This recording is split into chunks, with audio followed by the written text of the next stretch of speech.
Viewers, Shankaracharya ने कहा कि हम चाहते हैं कि हम लोगों से संवाद करें, लोगों से वार्तालाप करें, ताकि हम लोगों को समझा सके कि गौ माता क्या है, गौ माता को कैसा रक्षा करना चाहिए। हम किसी के ऊपर में थोपना नहीं चाह रहे या फिर सरकार से बात करके कि कानून बना के, अगर मैं कानून बनाता हूँ सरकार से बात करके, तो ये तो फिर जनता के ऊपर में जबरदस्ती थोपना हो जाएगा। इसलिए मैं चाहता हूँ कि सब लोगों से बात हो।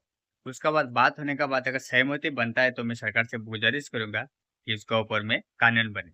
जी नमस्कार दोस्तों, आज मैं बात करने वाला हूँ कि गौ माता को लेकर जो कंट्रोवर्सी चल रहा है बहुत दिनों से। हमारा जो शंकराचार्य जो है उन्होंने कहा है कि हम किसी का ऊपर में थोपना नहीं चाहते जबरदस्ती कि आपको मानना है, लेकिन मैं समझाना चाहता हूँ सब लोगों को कि ये ऐसा विषय है, इसको मानना चाहिए या फिर नहीं चाहिए। आज आपको मैं पूरा वीडियो दिखाता हूँ उनका, उन्होंने क्या कहा है। तो आप लोग आइए, आप लोग आके वीडियो को पूरा আমাদেরকে দর্শন করার সুযোগ দিয়ে कि हमारा बीच में जय जगन्नाथ जी की गो माता की जय माता गो माता राष्ट्र माता हम सम्राट जगत गुरु शंकराचार्य ज्योतिष पीठाधीश्वर स्वामी महाराज भाई आप दोनों साथ में तो इसको रोकने के लिए कोई प्रयास है? देखिए, बात यह है कि गौमांस जो है वो किन्हीं कारणों से कहीं पर खाया जा रहा है। कुछ लोग कह रहे हैं कि गौमांस खाना हमारा अधिकार है। तो देखिए, म्यांमार में जो रोहिंग्या मुसलमान थे उन्होंने मनुष्य का मांस खाना शुरू कर दिया था। अब वो थोड़ी देर खाते रहें और उसके बाद कहें कि मनुष्य मांस खाना हमारा अधिकार है, तो थोड़े माना जाएगा। तो इसलिए सबकी भावना को देखते हुए, किसी की भावना को ठेस न पहुंचाते हुए ही हमको अपने भोजन की हैबिट को ठीक करना चाहिए। तो हम लोगों ने इस बारे में चर्चा की है और भी लोगों से हम चर्चा करना चाहते हैं। हम ज़बरदस्ती किसी के भोजन को छुड़ाना नहीं चाहते हैं कि आप छोड़ दो, लेकिन हम इसके बारे में चर्चा करके समझ विकसित करना चाहते हैं। और समझ विकसित होने के बाद हमको पता है कि लोग हमारी बात को जब समझेंगे तो वो इससे दूर हो जाएंगे, लेकिन हम कोई ज़बरदस्ती किसी के साथ नहीं करना चाहते। जो दो डिमांड लेके आप हर स्टेट में जा रहे हैं, उस स्टेट के साथ सरकार के साथ कोई बातचीत हो रहा है या? अभी हम सरकार के साथ कोई बात नहीं कर रहे हैं। अभी हम स्टेट में जा रहे हैं, अपनी बात को पहले जनता के बीच में चर्चा होनी चाहिए। जब हम जाएंगे, अपनी बात कहेंगे, तब वहाँ पर वो चर्चा होगी। जैसे आपके ईशान कोण में हम आए हैं, उत्तर पूर्व में, तो यहाँ पे कई स्टेट हैं, 7 सिस्टर।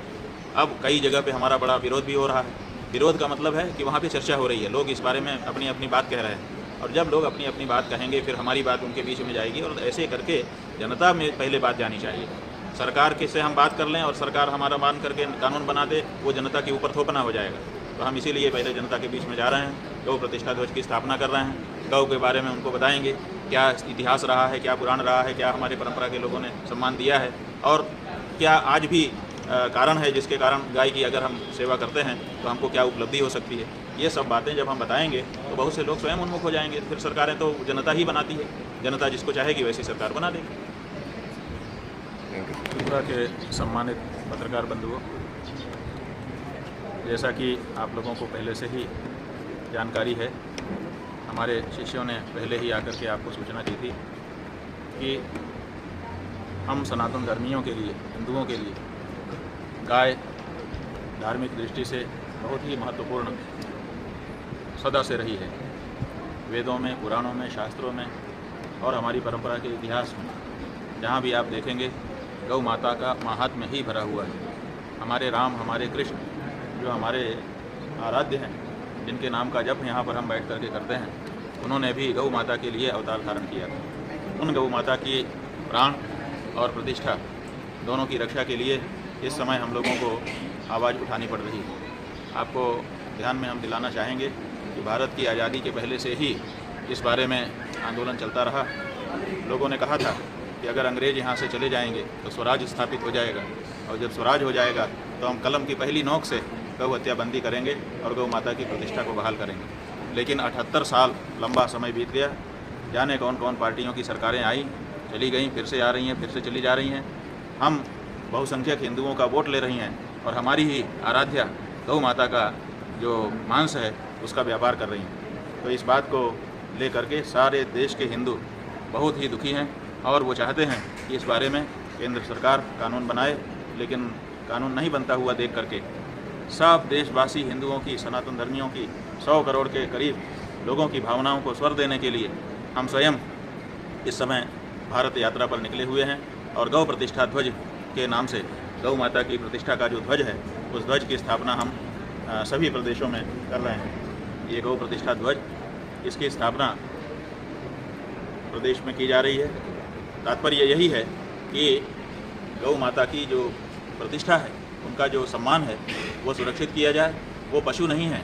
राज्यों ने और केंद्र की सरकार ने उनको पशु की सूची में रखा है, जबकि हमारी परंपरा ने कभी भी गाय को पशु नहीं माना है। गाय को देवता माना है और उसी तरह से उनकी पूजा की है।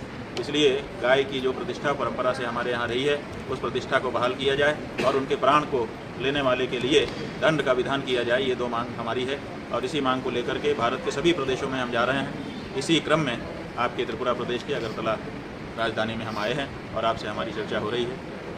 आज यहाँ पर ये जो जगन्नाथ जी भगवान का मंदिर है, इसके पवित्र प्रांगण में हम आए, भगवान का दर्शन किया है और यहाँ के जो हमारे मान जी महाराज और उनके जो उत्तराधिकारी जी, जिनसे हम मिले हैं और इनका जो प्रेम है उसको हमने प्राप्त किया है। थोड़ी देर में यहाँ से हम जाएंगे। हमारे सुमित साहा शिष्य हैं, इन्होंने एक भूमि की व्यवस्था की है ध्वज की स्थापना के लिए। वो कहाँ है? तुला कोना बाईपास के पास, यहाँ से 8 किलोमीटर की दूरी पर वो स्थान है।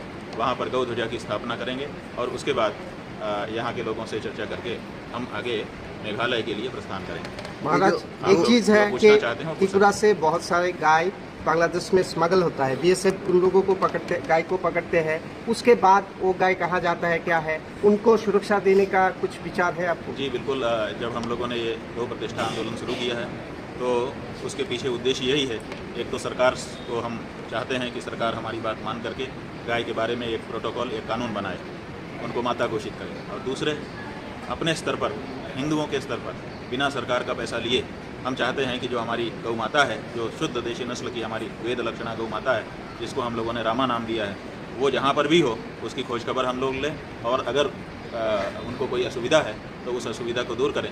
इसके लिए 1 लाख गौशालाओं की स्थापना का हम लोगों ने विचार किया है और ये कार्य जैसे आगे बढ़ेगा, हम लोग यहाँ त्रिपुरा में भी कई स्थानों पर ऐसी उत्तम गौशालाओं का निर्माण करेंगे जहाँ पर सम्मान के साथ गौ माता रहेंगी और लोक कल्याण करेंगे। महाराज, दोस्तों, ये वीडियो अगर आपको अच्छा लगा तो एक लाइक कीजिए, अगर बहुत अच्छा लगा तो दोस्तों में शेयर कीजिए ताकि सब लोग देख पाए। मेरा चैनल में नया है तो प्लीज़ मेरा चैनल को सब्सक्राइब कीजिए। आप लोग का बहुत बहुत शुक्रिया मुझे सपोर्ट करने के लिए।